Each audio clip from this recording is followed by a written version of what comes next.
Hello friends, ഏവർക്കും market അപ്ഡേറ്റ്സിൻ്റെ ഒരു പുതിയ എപ്പിസോഡിലേക്ക് വീണ്ടും സ്വാഗതം. അങ്ങനെ തീർച്ചയായിട്ടും രണ്ടാമത്തെ ദിവസവും ഇന്ത്യൻ മാർക്കറ്റിൽ ഇന്ന് ഗെയിൻ്റെ സെഷനായിരുന്നു കാണാനായിട്ടുണ്ടായിരുന്നത്. നിഫ്റ്റിയുടെ ഒരു പിക്ചർ നോക്കിക്കഴിഞ്ഞാൽ 14,668 മുകളിൽ ഓപ്പണായ നിഫ്റ്റിയിൽ ഏകദേശം 107 പോയിൻറ്റ്സിൻ്റെ ഗെയിൻ റിപ്പോർട്ട് ചെയ്തു. തുടർന്ന് 14,724 മുകളിലാണ് ഇന്ന് നിഫ്റ്റി ക്ലോസ് ചെയ്തത്. സെൻസെക്സിലേക്ക് വന്നു കഴിഞ്ഞാൽ അവിടെയും ഏകദേശം 272 പോയിൻറ്റ്സിൻ്റെ ഒരു റാലിയും ബാങ്ക് നിഫ്റ്റിയിൽ ഏകദേശം 44 പോയിൻറ്റ്സിൻ്റെ ഗെയിനുമാണ് റിപ്പോർട്ട് ചെയ്തത്. ബാങ്ക് നിഫ്റ്റിയിൽ നോക്കിക്കഴിഞ്ഞാൽ ഒരു സൈഡ് വേ റാലി ആയിരുന്നു ഇന്ന് മുഴുവനായിട്ടും കാണാനായിട്ടുണ്ടായിരുന്നത്. ഇനി ഒരു സെഗ്മെൻറ്റ് വൈസ് മാർക്കറ്റ് നോക്കിക്കഴിഞ്ഞാൽ മെറ്റൽ സെക്ടറായിരുന്നു ഇന്ന് ഏറ്റവും കൂടുതൽ ഗെയിൻ കൊടുത്തിട്ടുണ്ടായിരുന്നത്. 2.5% ഗെയിനാണ് മെറ്റൽ സെക്ടറിൽ റിപ്പോർട്ട് ചെയ്തത്. അതേ തുടർന്ന് IT സെക്ടറിലാണ് ഏറ്റവും കൂടുതൽ ഗെയിൻ കാണാനുണ്ടായിരുന്നത്. 1.8% മുകളിലുള്ള ഗെയിൻ IT സെക്ടർ റിപ്പോർട്ട് ചെയ്തു. PSU ബാങ്ക്, ഫാർമ ഇവരായിരുന്നു ടോപ്പ് ലോസേഴ്സായിട്ട് ഇന്ന് നിന്നിട്ടുണ്ടായിരുന്നത്. ഇനി നിഫ്റ്റിയുടെ ഒരു സ്റ്റോക്ക് പിക്ചറിലേക്ക് നോക്കിക്കഴിഞ്ഞാൽ ഹിൻഡാൽകോ, ഹീറോ മോട്ടോകോർപ്പ്, വിപ്രോ, ടാറ്റ മോട്ടോഴ്സ്, ടാറ്റ സ്റ്റീൽ ഇവരായിരുന്നു ടോപ്പ് പെർഫോമിംഗ് സ്റ്റോക്സ് ആയിട്ട് നിന്നിട്ടുണ്ടായിരുന്നത്. അതുപോലെ തന്നെ ഇന്ന് മിഡ് ക്യാപ്പ് ആയിരുന്നു മാർക്കറ്റിൽ ഔട്ട് പെർഫോം ചെയ്തത്. ഏകദേശം 1.27% ഗ്രോത്ത് അല്ലെങ്കിൽ അതിൻ്റെ ഒരു റാലി മിഡ് ക്യാപ്പിൽ കാണാനുണ്ടായിരുന്നു. സ്മോൾ ക്യാപ്പിൽ 0.66% റാലിയും റിപ്പോർട്ട് ചെയ്യപ്പെട്ടു. ഇനി നിഫ്റ്റിയുടെ ഒരു ഡെയിലി ചാർട്ടിലേക്ക് വന്നു കഴിഞ്ഞാൽ ഒരു ബുള്ളിഷ് ക്യാൻഡിലാണ് നമുക്കിന്ന് പ്ലോട്ട് ചെയ്തിരിക്കുന്നത്. അതുപോലെ തന്നെ 14,700 മുകളിലേക്ക് മാർക്കറ്റ് റാലി ചെയ്തുകൊണ്ടിരിക്കുന്നു. 700 മുകളിൽ മാർക്കറ്റ് ക്ലോസ് ചെയ്തിട്ടുണ്ട്. അപ്പോൾ ഈ ഒരു ലെവലുകളിൽ വരും ദിവസങ്ങളിൽ നിഫ്റ്റിക്ക് ഹോൾഡ് ചെയ്യാൻ സാധിക്കുകയാണ് എങ്കിൽ നമ്മൾ പറഞ്ഞ റെസിസ്റ്റൻസ് സോണുകൾ 14,900, 15,000 റേഞ്ചുകളിലേക്കുള്ള ഒരു റാലി നമുക്ക് നിഫ്റ്റിയിൽ പ്രതീക്ഷിക്കാം. അതല്ല, ഈ ഒരു ലെവലുകൾ ഹോൾഡ് ചെയ്യാൻ സാധിക്കുന്നില്ല എന്നുണ്ടെങ്കിൽ നിഫ്റ്റിയെ സംബന്ധിച്ചിടത്തോളം 14,500 റേഞ്ചുകളാണ് ഇമീഡിയറ്റ് സപ്പോർട്ട് സോൺസ് ആയിട്ട് നിലനിൽക്കുന്നത്. അത് തുറന്ന് നോക്കിക്കഴിഞ്ഞാൽ 14,200 റേഞ്ചുകളും നിലനിൽക്കുന്നു.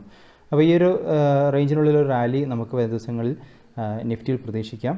ഇനി ഇന്നത്തെ ഒരു ബുള്ളിഷ് ക്യാൻഡിലുള്ള കാരണങ്ങളായിട്ട് നോക്കിക്കഴിഞ്ഞാൽ പ്രധാനമായിട്ടും രാവിലെ ഏഷ്യൻ മാർക്കറ്റുകളൊക്കെ സപ്പോർട്ടീവ് ആയിരുന്നു. പ്രത്യേകിച്ചും SGX നിഫ്റ്റി ഒരു ഗ്യാപ് ഡൗൺ ഓപ്പണിങ്ങിനുള്ളൊരു സാധ്യതകളായിരുന്നു പ്രിൻറ്റ് ചെയ്തിട്ടുണ്ടായിരുന്നത്.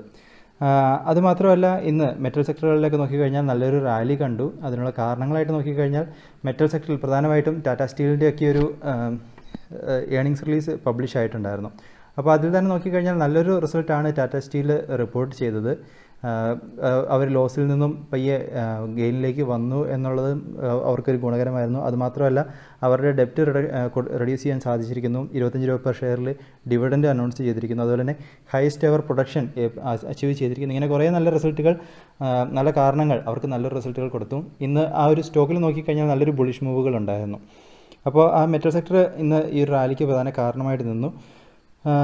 ഇനി അതേപോലെ തന്നെ വാക്സിനെ സംബന്ധിച്ചിടത്തോളം നോക്കിക്കഴിഞ്ഞാൽ വാക്സിൻ്റെ ഡ്രൈവ്, വാക്സിനേഷനൊക്കെ നല്ല രീതിയിൽ നടന്നുകൊണ്ടിരിക്കുന്നു. അതുമാത്രമല്ല, US നോക്കിക്കഴിഞ്ഞാൽ ജോ ബൈഡൻ അദ്ദേഹം വാക്സിൻ നിർമ്മിച്ച കമ്പനികൾക്ക് വാക്സിനെ സംബന്ധിച്ചിടത്തോളം പേറ്റൻറ്റുകൾക്ക് എഗെയിൻസ്റ്റ് ആയിട്ട് പേറ്റൻറ്റുകൾ ഒഴിവാക്കുക, അത് തുടർന്ന് കോവിഡ് വാക്സിൻ നിർമ്മിക്കുന്നതിനുള്ള അങ്ങനത്തെ ഒരു ഇൻ്റലക്ച്വൽ പ്രോപ്പർട്ടി പേറ്റൻറ്റുകളൊക്കെ ഒഴിവാക്കുന്നതിനെ സപ്പോർട്ട് ചെയ്തുകൊണ്ടൊരു സ്റ്റേറ്റ്മെൻറ്റ് അദ്ദേഹത്തിൻ്റെ ഭാഗത്ത് നിന്ന് വന്നു. അപ്പോൾ അതും മാർക്കറ്റിന് കൂടുതൽ മാർക്കറ്റ് അതിനെ വരവേൽക്കുകയായിരുന്നു ഉണ്ടായിരുന്നത്. അപ്പോൾ ഇങ്ങനത്തെ ഒരു കാരണങ്ങളൊക്കെ ഇന്നത്തെ മാർക്കറ്റിന് ഒരു ബുള്ളിഷ് മൂവുകൾ കൊടുത്തു. അതുപോലെ തന്നെ മെറ്റൽ സെക്ടറിൻ്റെ ഒരു ചാർട്ട് നോക്കിക്കഴിഞ്ഞാൽ നല്ലൊരു ബുള്ളിഷ് മൂവിലാണ് മെറ്റൽ സെക്ടർ വീണ്ടും നിലനിൽക്കുന്നത്. കഴിഞ്ഞ ഒരു കറക്ഷന് ശേഷം 2 ദിവസത്തെ ഒരു കറക്ഷന് ശേഷം വീണ്ടും ഒരു ബുള്ളിഷ് ബ്രേക്കൗട്ടുകൾ മെറ്റൽ സെക്ടറിൽ വന്നിട്ടുണ്ട്. അപ്പോൾ ഇതേ തുടർന്ന് മെറ്റൽ സെക്ടറിൽ ഇനിയും ഒരു റാലിക്കുള്ളൊരു സാധ്യതകളും നിലനിൽക്കുന്നത്. അതുകൊണ്ട് തന്നെ മെറ്റൽ സെക്ടറിൽ വീണ്ടും ഒരു ഫോക്കസിൽ വെക്കുന്നത് നല്ലതായിരിക്കും. അതുമാത്രമല്ല, അലുമിനിയം കമ്പനികളെ സംബന്ധിച്ചിടത്തോളം നോക്കിക്കഴിഞ്ഞാൽ അലുമിനിയത്തിൻ്റെയൊക്കെ പ്രൈസിൽ വീണ്ടും വർധനവുകൾ വന്നിരിക്കുന്നു. പ്രത്യേകിച്ചും ചൈനയും ഓസ്ട്രേലിയയും ഒക്കെ തമ്മിലുള്ള ഒരു ടെൻഷൻ നിലനിൽക്കുന്നു. ചൈനയാണ് ബിഗസ്റ്റ് പ്രൊഡ്യൂസറായിട്ട് നിലനിൽക്കുന്നത് അലുമിനിയത്തിൻ്റെ. അതുപോലെ തന്നെ അതിൻ്റെ കൊമോഡിറ്റീസ്, പ്രത്യേകിച്ചും ബോക്സൈറ്റ്, അതുപോലെ തന്നെ അലുമിനിയൊക്കെ സപ്ലൈ ചെയ്യുന്നത് ഓസ്ട്രേലിയൻ വിഭാഗമാണ്. അപ്പോൾ അവർ തമ്മിലുള്ളൊരു ടെൻഷനൊക്കെ വീണ്ടും അലുമിനിയത്തിൻ്റെ പ്രൈസിലൊക്കെ വർധനവുകൾ കൊണ്ടുവന്നിരിക്കുന്നു. അപ്പോൾ ഇങ്ങനത്തെ ഒരു കാരണങ്ങളൊക്കെ ഉള്ളതുകൊണ്ട് മെറ്റൽ സെക്ടറുകൾ വീണ്ടും ഒരു ഫോക്കസിൽ തന്നെ നിലനിൽക്കുമെന്ന് തോന്നുന്നു വരും ദിവസങ്ങളിൽ. ഇനി അടുത്തായിട്ട് ബാങ്ക് നിഫ്റ്റിൻ്റെ ചാർട്ടിലേക്ക് വരികയാണെങ്കിൽ നമുക്ക് ഇന്നൊരു ബിയറിഷ് ക്യാൻഡിലാണ് പ്ലോട്ട് ചെയ്തിരിക്കുന്നത്. പൂർണ്ണമായിട്ടും ഒരു റേഞ്ച് ബൗണ്ടായിട്ടുള്ള റാലി ആയിരുന്നു ഉണ്ടായിരുന്നത്. ബാങ്ക് നിഫ്റ്റിയെ സംബന്ധിച്ചിടത്തോളം 775 റേഞ്ചുകൾ വരും ദിവസങ്ങളിൽ ഹോൾഡ് ചെയ്യുകയാണെങ്കിൽ നമുക്ക് 33,000 ഒരു റാലി ബാങ്ക് നിഫ്റ്റിയിൽ പ്രതീക്ഷിക്കാം. അല്ലാത്ത പക്ഷം നമുക്ക് 32,500 റേഞ്ചുകളായിരിക്കും സപ്പോർട്ട് സോൺസായിട്ട് നിലനിൽക്കുക. അപ്പോൾ ബാങ്ക് നിഫ്റ്റിയിൽ നമുക്ക് വരും ദിവസങ്ങളിലൊരു റേഞ്ച് ബൗണ്ടഡ് റാലിക്കുള്ളൊരു സാധ്യതകൾ പ്രതീക്ഷിക്കാം ഈ ഒരു സമയത്ത്. ഇനി നമ്മൾ ഇന്നത്തെ ഒരു ഗ്ലോബൽ മാർക്കറ്റിൻ്റെ ഒരു പിക്ചറിലേക്ക് വരികയാണെങ്കിൽ ഇന്നത്തെ US ഫീച്ചേഴ്സൊക്കെ ഒരു ഡൗ ഫീച്ചേഴ്സ് പ്രധാനമായിട്ടും അപ്പ് സൈഡിലേക്കാണ് നിലനിൽക്കുന്നത്. അതുപോലെ തന്നെ യൂറോപ്യൻ മാർക്കറ്റുകളിലേക്ക് നോക്കിക്കഴിഞ്ഞാൽ ഒരു ഫ്ലാറ്റ് ട്രേഡിംഗ് ആണ് എല്ലാ മാർക്കറ്റുകളിലും ഇന്ന് ഉച്ചയ്ക്ക് മുതൽ കാണാനായിട്ടുണ്ടായിരുന്നത്. അപ്പോൾ ഇന്ന് ഒരു മിക്സഡ് ആയിട്ടുള്ള ഒരു മൂവിലേക്ക് എല്ലാ മാർക്കറ്റും പോയിക്കൊണ്ടിരിക്കുന്നു. ഏഷ്യൻ മാർക്കറ്റുകളിലും പ്രത്യേകിച്ചും SGX നിഫ്റ്റിക്ക് ഒരു ഫ്ലാറ്റ് ആയിട്ടുള്ള ഒരു വാല്യൂസിൽ തന്നെയാണ് ഈ ഒരു സമയത്തും നിലനിൽക്കുന്നത്. ഗോൾഡിൻ്റെ പ്രൈസിലൊരു റൈസ് കാണുന്നുണ്ട്.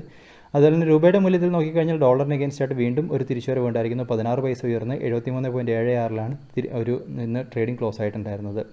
ഇനി അതുപോലെ തന്നെ ഇൻസ്റ്റിറ്റ്യൂഷൻ ആക്ടിവിറ്റി ശ്രദ്ധിച്ചു കഴിഞ്ഞാൽ ഫോറിൻ ഇൻസ്റ്റിറ്റ്യൂഷൻ്റെ ഭാഗത്തു നിന്ന് ഇന്നൊരു നെറ്റ് പർച്ചേസ് ക്യാഷ് മാർക്കറ്റിൽ വന്നിരിക്കുന്നു.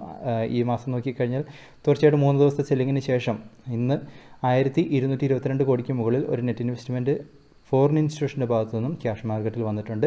ഡൊമസ്റ്റിക് ഇൻസ്റ്റിറ്റ്യൂഷൻ്റെ ഭാഗത്തു നിന്ന് 632 കോടിയുടെ നെറ്റ് വിത്ഡ്രോവലാണ് ക്യാഷ് മാർക്കറ്റിൽ നിലനിൽക്കുന്നത്. അതുകൊണ്ട് തന്നെ ഇന്ന് നോക്കിക്കഴിഞ്ഞാൽ ഫോറിൻ ഇൻസ്റ്റിറ്റ്യൂഷൻ സപ്പോർട്ടീവായിട്ട് കാണുന്നു, രൂപയും സപ്പോർട്ടീവായിട്ട് തന്നെ നിലനിൽക്കുന്നു. എന്നിരുന്നാലും ഗ്ലോബൽ മാർക്കറ്റുകൾ ഒരു സൈഡ് വേയിലേക്കുള്ള റാലികളാണ് സൂചിപ്പിച്ചുകൊണ്ടിരിക്കുന്നത്. തീർച്ചയായിട്ടും രാവിലെ SGX നിഫ്റ്റി ട്രാക്ക് ചെയ്യുന്ന കാര്യം ശ്രദ്ധിക്കുക. ഇനി സ്റ്റോക്കുകളെ സംബന്ധിച്ചിടത്തോളം പറയാനാണെങ്കിൽ ആദ്യമേ തന്നെ ഗെയിലിൻ്റെ സ്റ്റോക്ക് നോക്കിക്കഴിഞ്ഞാൽ നമ്മൾ കഴിഞ്ഞ ദിവസം അനലൈസ് ചെയ്തിട്ടുണ്ടായിരുന്നു. അപ്പോൾ ഒരു ബിയറിഷ് ക്യാൻഡിലായിരുന്നുവെങ്കിലും വീണ്ടും ആ ഒരു ലെവൽ ഹോൾഡ് ചെയ്തുകൊണ്ട് ഒരു ബുള്ളിഷ് ക്യാൻഡിൽ വീണ്ടും പ്ലോട്ട് ചെയ്തിട്ടുണ്ട്. അതുകൊണ്ട് തന്നെ നമുക്ക് ഇനി വരും ദിവസങ്ങളിൽ ഒരു 153 തുടർന്ന് 158 ആ ഒരു റേഞ്ചിലേക്കുള്ള ഒരു റാലികൾ ഗെയിലിൽ നിലനിൽക്കാനുള്ള സാധ്യതകളുണ്ട്. നമുക്ക് 152, 152 മുകളിലൊരു ബ്രേക്കൗട്ടുകൾ കിട്ടിക്കഴിഞ്ഞാൽ. ഇനി അതുപോലെ തന്നെ അനുപം രസായനെ സംബന്ധിച്ചിടത്തോളം നമ്മൾ കഴിഞ്ഞ ദിവസങ്ങളിൽ സംസാരിച്ചിട്ടുണ്ടായിരുന്ന ഈ ഒരു സ്റ്റോക്കിൽ ഒരു ബ്രേക്കൗട്ടുകൾ വന്നു എന്നുള്ളതൊക്കെ തുടർന്നും ഇന്നൊരു ബുള്ളിഷ് മൂവുകളാണ് ഈ ഒരു സ്റ്റോക്കിൽ നിലനിൽക്കുന്നത്. അതുമാത്രമല്ല ഇവരെ സംബന്ധിച്ചിടത്തോളം വന്ന വേറൊരു വാർത്ത നോക്കിക്കഴിഞ്ഞാൽ പ്ലൂട്ടസ് വെൽത്ത് മാനേജ്മെൻറ്റ് അവർ ഏകദേശം 10 ലക്ഷം ഷെയർസ് ഈ ഒരു അനുപം രസായനിൽ അക്വയർ ചെയ്തിരിക്കുന്നു എന്നൊരു ന്യൂസ് അപ്ഡേറ്റും വന്നിട്ടുണ്ടായിരുന്നു. അപ്പോൾ ഇത് ഇവർക്ക് ഒരു പോസിറ്റീവ് ന്യൂസായിട്ടാണ് കാണാനായിട്ടുള്ളത്. ഇനി അടുത്തായിട്ട് BELനെ സംബന്ധിച്ചിടത്തോളം നോക്കിക്കഴിഞ്ഞാൽ അവിടെയും നമുക്കൊരു ബുള്ളിഷ് മൂവുകളാണ് കാണാനുള്ളത്. നമ്മൾ പറഞ്ഞ ഒരു ടാർഗറ്റിലേക്ക് ഏകദേശം 144 ഒരു റാലികൾ ഇപ്പോൾ ഭാരത് ഇലക്ട്രോണിക്സിൽ നിലനിൽക്കുന്നു. അപ്പോൾ ആ ഒരു ലെവലുകൾ ബ്രേക്ക് ചെയ്യുകയാണെങ്കിൽ വീണ്ടും നമുക്കൊരു അപ്സൈഡ് മൂവുകൾ പ്രതീക്ഷിക്കാം ഏകദേശം 155 വരെ. അപ്പം തീർച്ചയായിട്ടും നിങ്ങൾ ഹോൾഡിങ്ങിലാണെങ്കിൽ തുടരുക. അതല്ല എന്നുണ്ടെങ്കിൽ നമുക്കിനി ഒരു ബ്രേക്കൗട്ടുകൾ ഏകദേശം 144 മുകളിലെ ഒരു ബ്രേക്കൗട്ടുകൾ കിട്ടിക്കഴിഞ്ഞാൽ നമുക്ക് ഭാരത് ഇലക്ട്രോണിക്സിലും ഒരു പോസിബിലിറ്റി പ്രതീക്ഷിക്കാം. ഇനി അതുപോലെ തന്നെ NMDCൻ്റെ ചാർട്ടിനെ സംബന്ധിച്ചിടത്തോളം നമ്മൾ ഒരു ബുള്ളിഷ് മൂവുകൾ പറഞ്ഞിട്ടുണ്ടായിരുന്നു. ഇന്ന് നോക്കിക്കഴിഞ്ഞാൽ ഒരു ഇൻഡിസിസീവ് ആയിട്ടുള്ളൊരു പാറ്റേൺ ഫോർമേഷനാണ് നിലനിൽക്കുന്നത്. അതുപോലെ തന്നെ ഓവർബോട്ട് റീജിയനിലാണ് ഈ ഒരു സ്റ്റോക്കും ട്രേഡ് ആവുന്നത്. അതുകൊണ്ട് തന്നെ ഒരുപക്ഷെ ഒരു കറക്ഷൻ ഉള്ള സാധ്യതകൾ അല്ലെങ്കിൽ കൺസോളിഡേഷനുള്ള സാധ്യതകളായിരിക്കാം ഇനി നമുക്ക് കാണുക. അതുകൊണ്ട് തന്നെ വരും ദിവസങ്ങളൊന്ന് വാച്ച് ചെയ്യുക. നമുക്ക് 171, 172 മുകളിൽ ബ്രേക്കൗട്ടുകൾ കിട്ടിക്കഴിഞ്ഞാൽ മാത്രം ഇനി ഫ്രഷ് എൻട്രികൾ എടുക്കുക. അതല്ല വരും ദിവസങ്ങളൊരു കറക്ഷൻ ഇപ്പോൾ ഈ ഒരു സ്റ്റോക്കിൻ്റെ ഒരു ട്രെൻഡ് നോക്കിക്കഴിഞ്ഞാൽ നമുക്ക് കാണാൻ സാധിക്കും. ഒരു റൈസിന് ശേഷം ഒരു കൺസോളിഡേഷൻ ഓർ കറക്ഷൻ, പിന്നെ ഒരു റൈസ് കറക്ഷൻ, അങ്ങനത്തെ ഇതിലാണ്. അപ്പം ഇവിടെയും നമുക്ക് ഒരു കൺസോളിഡേഷൻ അല്ലെങ്കിൽ കറക്ഷന് ശേഷം അടുത്ത നമുക്ക് ട്രെൻഡുകൾ കൺഫേം ആവുന്നത് വരെ ഫ്രഷ് എൻട്രികൾ വെയിറ്റ് ചെയ്യുന്നതായിരിക്കും സേഫ് ആയിട്ടുണ്ടാവുക. ഇനി പ്രധാനപ്പെട്ട അപ്ഡേറ്റുകളിലേക്ക് പോവുകയാണെങ്കിൽ ബജാജ് ഹെൽത്ത് കെയറിനെ സംബന്ധിച്ചിടത്തോളം അവർ ഐവർമെക്റ്റിൻ എന്ന് പറഞ്ഞ ടാബ്ലറ്റ്സ്, അത് കൊറോണയുടെ ട്രീറ്റ്മെൻറ്റിനായിട്ട് ഉപയോഗിക്കുന്ന ടാബ്ലറ്റ്സ് ആണ്. അപ്പോൾ അത് ലോഞ്ച് ചെയ്തിരിക്കുന്ന ഒരു അപ്ഡേറ്റുകൾ കൊണ്ടുവന്നിട്ടുണ്ടായിരുന്നു. അത് ഇവർക്കൊരു പോസിറ്റീവ് ന്യൂസ് ആയിട്ടാണ് നിലനിൽക്കുന്നത്. ഇനി അടുത്തായിട്ട് സ്യൂബെക്സിനെ സംബന്ധിച്ചിടത്തോളം അവർ സ്നോഫ്ലേക്ക് എന്ന് പറഞ്ഞ ഒരു ഡാറ്റ ക്ലൗഡ് കമ്പനിയുമായിട്ട് ഒരു പാർട്ണർഷിപ്പിലേക്ക് വന്നിട്ടുണ്ട്. അത് പ്രധാനമായിട്ടും എൻ്റർപ്രൈസ് കമ്പനികൾക്ക് ആർട്ടിഫിഷ്യൽ ഇൻ്റലിജൻസ് ബേസ്ഡ് ആയിട്ടുള്ള ഓഗ്മെൻറ്റ് റിയാലിറ്റി നിർമ്മിക്കുന്നതിനായിട്ടുള്ള ഒരു പാർട്ണർഷിപ്പിലേക്കാണ് ഇവർ വന്നിരിക്കുന്നത്. അപ്പോൾ ഇത് സ്യൂബെക്സ് ലിമിറ്റഡിൻ്റെ ഒരു പോസിറ്റീവ് ന്യൂസ് ആണ്. അതുപോലെ തന്നെ ഇവരുടെ ഒരു ചാർട്ട് നോക്കിക്കഴിഞ്ഞാൽ നല്ലൊരു അട്രാക്റ്റിംഗ് ആയിട്ട് തോന്നുന്നു ഇവരുടെ ചാർട്ട്. തീർച്ചയായിട്ടും ഇവരുടെ ഫിനാൻഷ്യൽസൊക്കെ ഒന്ന് ട്രാക്ക് ചെയ്യുക. അപ്പം നോക്കിക്കഴിഞ്ഞാൽ ഈ ഒരു സ്റ്റോക്കിലും ഒരു ബുള്ളിഷ് ബ്രേക്കൗട്ടുകൾക്കുള്ളൊരു സാധ്യതകൾ വരും ദിവസങ്ങളിൽ നിലനിൽക്കുന്നുണ്ട്. അപ്പോൾ നമുക്ക് വരും ദിവസങ്ങളിൽ ഏകദേശം 62 മുകളിലേക്ക് ഒരു ബ്രേക്കൗട്ടുകൾ വന്നു കഴിഞ്ഞാൽ ഒരുപക്ഷെ സ്യൂബെക്സ് ലിമിറ്റഡിൽ നമുക്ക് ഒരു സാധ്യതകൾ പ്രതീക്ഷിക്കാം വരും ദിവസങ്ങളിൽ. ഇനി അതുപോലെ തന്നെ JB കെമിക്കൽസിനെ സംബന്ധിച്ചിടത്തോളം അവർ ഇന്ത്യയിൽ നെഫ്രോളജി സെഗ്മെൻറ്റിലേക്കും എൻ്റർ ചെയ്യാൻ പോകുന്നു എന്നൊരു അപ്ഡേറ്റുകൾ അല്ലെങ്കിൽ അനൗൺസ്മെൻറ്റുകൾ അവരുടെ ഭാഗത്ത് നിന്ന് വന്നിട്ടുണ്ടായിരുന്നു. തുറന്നു നോക്കിക്കഴിഞ്ഞാൽ ഈ ഒരു സ്റ്റോക്ക് 52 വീക്ക് ഹൈ ടച്ച് ആയിട്ടും ഉണ്ടായിരുന്നു. അപ്പോൾ തീർച്ചയായിട്ടും ഈ ഒരു സ്റ്റോക്കിനെയും വരും ദിവസങ്ങളിൽ ഒന്ന് ഫോക്കസ് ചെയ്യുന്നത് നല്ലതായിരിക്കും.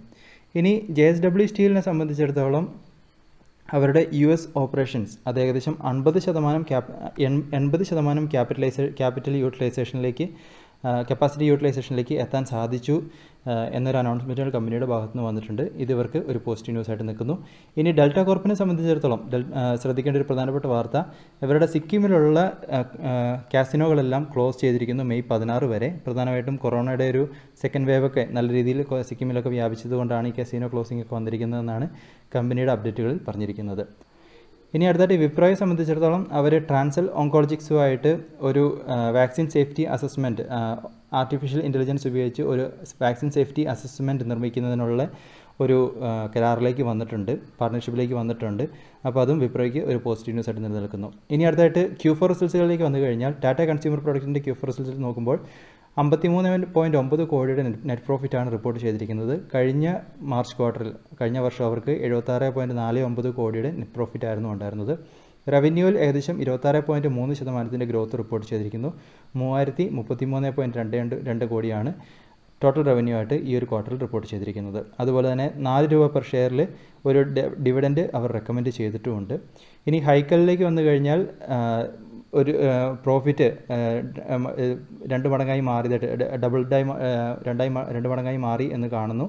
24.47 കോടിയിൽ നിന്നും 50.92 കോടിയായിട്ട് ഉയർന്നിരിക്കുകയാണ് അവരുടെ നെറ്റ് പ്രോഫിറ്റ്. അതുപോലെ തന്നെ റവന്യൂ നോക്കിക്കഴിഞ്ഞാൽ 532 കോടിയായിട്ട് ഉയർന്നിരിക്കുന്നു. കഴിഞ്ഞ വർഷം അവർക്ക് 379 കോടിയുടെ അടുത്തുള്ള ഒരു ടോട്ടൽ റവന്യൂ ആയിരുന്നു ഉണ്ടായിരുന്നത്. ഇനി അടുത്തായിട്ട് റെയ്മണ്ടിലേക്ക് നോക്കിക്കഴിഞ്ഞാൽ 56 കോടിയാണ് പ്രോഫിറ്റ് ആഫ്റ്റർ ടാക്സ് ആയിട്ട് റിപ്പോർട്ട് ചെയ്തിരിക്കുന്നത്. കഴിഞ്ഞ മാർച്ച് ക്വാർട്ടറിൽ അവർക്ക് 68 കോടിയുടെ നെറ്റ് ലോസ് ആയിരുന്നു ഉണ്ടായിരുന്നത്. ഇനി അടുത്തായിട്ട് അവരുടെ ഇൻകം നോക്കിക്കഴിഞ്ഞാൽ 1366 കോടി ടോട്ടൽ ഇൻകമായിട്ട് റിപ്പോർട്ട് ചെയ്തിരിക്കുന്നു ഈ ഒരു ക്വാർട്ടറിൽ. കഴിഞ്ഞ മാർച്ച് ക്വാർട്ടറിൽ അവർക്ക് 1279 കോടിയുടെ ടോട്ടൽ ഇൻകം ആയിരുന്നു ഉണ്ടായിരുന്നത്. ഇനി ബ്ലൂ സ്റ്റാറിലേക്ക് വന്നു കഴിഞ്ഞാൽ 68 കോടി പ്രോഫിറ്റ് ആഫ്റ്റർ ടാക്സ് ആയിട്ട് റിപ്പോർട്ട് ചെയ്തിരിക്കുന്നു. കഴിഞ്ഞ വർഷം അവർക്ക് 9 കോടിയുടെ നെറ്റ് പ്രോഫിറ്റ് ആഫ്റ്റർ ടാക്സ് ആയിരുന്നു ഉണ്ടായിരുന്നത്. ഇനി ഇൻകത്തിലും ഒരു വർധനവ് ഉണ്ടായിട്ടുണ്ട്. 1612 കോടി വരുമാനമായിട്ട് റിപ്പോർട്ട് ചെയ്തിരിക്കുന്നു. ഇനി പ്രജ് ഇൻഡസ്ട്രീസിലേക്ക് വന്നു കഴിഞ്ഞാൽ 52 കോടിയുടെ പ്രോഫിറ്റ് ആഫ്റ്റർ ടാക്സ് റിപ്പോർട്ട് ചെയ്തിരിക്കുന്നു. കഴിഞ്ഞ വർഷം അവർക്ക് 25 കോടിയുടെ പ്രോഫിറ്റ് ആഫ്റ്റർ ടാക്സ് ആയിരുന്നു ഉണ്ടായിരുന്നത്. വരുമാനത്തിലും വർധനവാണ് ഉണ്ടായിരിക്കുന്നത്. 567 കോടി റിപ്പോർട്ട് ചെയ്തിരിക്കുന്നു. കഴിഞ്ഞ വർഷം അവർക്ക് 296 കോടിയുടെ വരുമാനമായിരുന്നു നിലനിന്നത്. ഇനി അദാനി പവറിലേക്ക് നോക്കിക്കഴിഞ്ഞാൽ 13 കോടിയുടെ പ്രോഫിറ്റ് ആഫ്റ്റർ ടാക്സ് റിപ്പോർട്ട് ചെയ്തിരിക്കുന്നു. കഴിഞ്ഞ വർഷം അവർക്ക് 1313 കോടിയുടെ ലോസ് ആയിരുന്നു നിലനിന്നത്. ഇനി ഇൻകത്തിലും അവർക്കൊരു വർധനവ് ഉണ്ടായിട്ടുണ്ട്. 6374 കോടി ഈ വരുമാനമായിട്ട് ഈ ഒരു മാർച്ച് ക്വാർട്ടറിൽ റിപ്പോർട്ട് ചെയ്തിരിക്കുന്നു. IIFL ഫിനാൻസിലേക്ക് വന്നു കഴിഞ്ഞാൽ 248 കോടിയുടെ പ്രോഫിറ്റ് ആഫ്റ്റർ ടാക്സ് ആണ് റിപ്പോർട്ട് ചെയ്തിരിക്കുന്നത്. കഴിഞ്ഞ വർഷം അവർക്ക് 59 കോടിയായിരുന്നു പ്രോഫിറ്റ് ആഫ്റ്റർ ടാക്സ് ആയിട്ട് നിലനിന്നത്. ഇൻകത്തിലും ഒരു വർധനവ് ഉണ്ടായിട്ടുണ്ട്. 1598 കോടി ഇൻകമായിട്ട് കാണിച്ചിരിക്കുന്നു. കഴിഞ്ഞ വർഷം അവർക്ക് 1306 കോടിയുടെ ടോട്ടൽ ഇൻകമായിരുന്നു ഉണ്ടായിരുന്നത്. ഇനി അടുത്ത പ്രധാനപ്പെട്ട വാർത്തകളിലേക്ക് വന്നു കഴിഞ്ഞാൽ ഇന്ത്യൻ എനർജി എക്സ്ചേഞ്ച് അവരെ സംബന്ധിച്ചിടത്തോളം ഒരു പോസിറ്റീവായിട്ടുള്ളൊരു വാർത്ത വന്നിരിക്കുന്നതെന്ന് വെച്ച് കഴിഞ്ഞാൽ ഈ ഒരു ഏപ്രിൽ മാസത്തിൽ അവർക്ക് ഏകദേശം 90% ഗ്രോത്ത് അവരുടെ പവർ മാർക്കറ്റ് ട്രേഡിൽ 90% ഗ്രോത്ത് അച്ചീവ് ചെയ്യാൻ സാധിച്ചു എന്നൊരു അപ്ഡേറ്റുകൾ അവരുടെ ഭാഗത്ത് നിന്ന് വന്നിട്ടുണ്ടായിരുന്നു. ഏകദേശം 7707 മില്യൺ യൂണിറ്റ്സിൻ്റെ ട്രേഡാണ് നടന്നതെന്ന് കാണിച്ചിരിക്കുന്നു. അപ്പോൾ ഇവർക്കൊരു പോസിറ്റീവ് ന്യൂസാണ്. ഇനി അതുപോലെ തന്നെ IDBI ബാങ്കിനെ സംബന്ധിച്ചിടത്തോളം ഒരു പ്രധാനപ്പെട്ട അപ്ഡേറ്റ് ആയിട്ട് വന്നിരിക്കുന്നത് ഇന്ന് ചേർന്ന cabinet committee of economical affairs അവരുടെ മീറ്റിങ്ങിൽ LICൻ്റെ ഏകദേശം 5% സ്റ്റേക്ക് ഈ ഫിനാൻഷ്യൽ ഇയർ 22-ൽ വിൽക്കാനായിട്ടുള്ളൊരു അപ്രൂവൽ, അതുപോലെ തന്നെ മാനേജ്മെൻറ്റ് കൺട്രോളൊക്കെ ട്രാൻസ്ഫർ ചെയ്യാനുള്ളൊരു അപ്രൂവൽ ക്യാബിനറ്റ് കമ്മിറ്റിയുടെ ഭാഗത്തു നിന്നും കൊടുത്തിട്ടുണ്ട്. അപ്പോൾ ഇപ്പോൾ നോക്കിക്കഴിഞ്ഞാൽ LIC ഏകദേശം 54% സ്റ്റേക്ക് IDBI ബാങ്കിൽ ഹോൾഡ് ചെയ്യുന്നുണ്ട്. അപ്പോൾ അതിൽ 5% സ്റ്റേക്ക് വിൽക്കാനായിട്ടാണ് ഇപ്പോൾ ഒരു അപ്രൂവൽ കൊടുത്തിരിക്കുന്നത്. അപ്പോൾ ഇത് IDBI ബാങ്കിന് ഒരു പോസിറ്റീവ് ന്യൂസ് ആയിട്ടാണ് കാണപ്പെടുന്നത്.